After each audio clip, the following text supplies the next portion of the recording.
Let's talk about liquefied natural gas. Golar LNG is getting a jump apparently on the competition in BC. The company is converting an LNG carrier into an LNG export terminal, and the idea is that it's going to float in the Douglas Channel and funnel the gas to Asian markets. Now, the ship is still a year or two from finding its way to the region, but the company could have first mover advantage, says our next guest. We're joined by Keith Schaefer, editor, Oil and Gas Bulletin. Great to see you, Keith. Thanks for having me, Andy. So tell us quickly who Golar is and what's the Norwegian role? Well, Golar has been a real innovator in this sector for the last several years. They've been pioneering a lot of new technology, and one of the things they did a couple of years ago was create the first floating natural gas import terminal. And those are called FSRUs, floating storage and regasification units. Here in Canada, what they're going to do is design the world's first floating export terminal, floating liquid natural gas. So as you said, they're going to design this over the next couple of years, and hopefully the Douglas Channel project up by Kitimat will be the very first in the world where you have floating liquid natural gas terminals. I thought Shell was working on a giant thing called Prelude off Australia.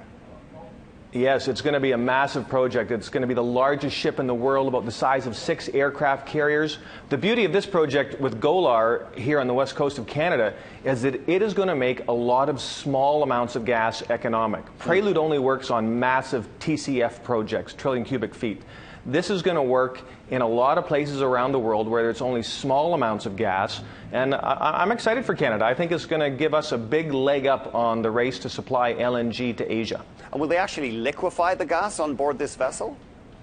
Right. So now when gas gets liquefied, it goes like 600 to 1, a huge condensing, and that gets done on these huge land-based import terminals that cost billions of dollars, take up hundreds of acres, and now this is going to get done on a much smaller scale, economically, on a ship, and it's not just to say that there'll be one ship. They could end up having 2 or 3 or 4 ships in the channel, depending on how big they're able to make this project.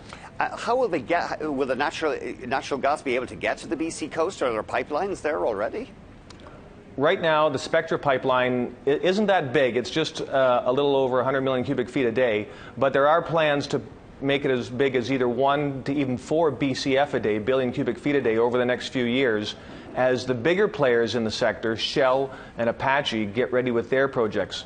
But I think what's exciting here is that for the scale of project that they're looking at, they need that big pipeline and they need all that infrastructure.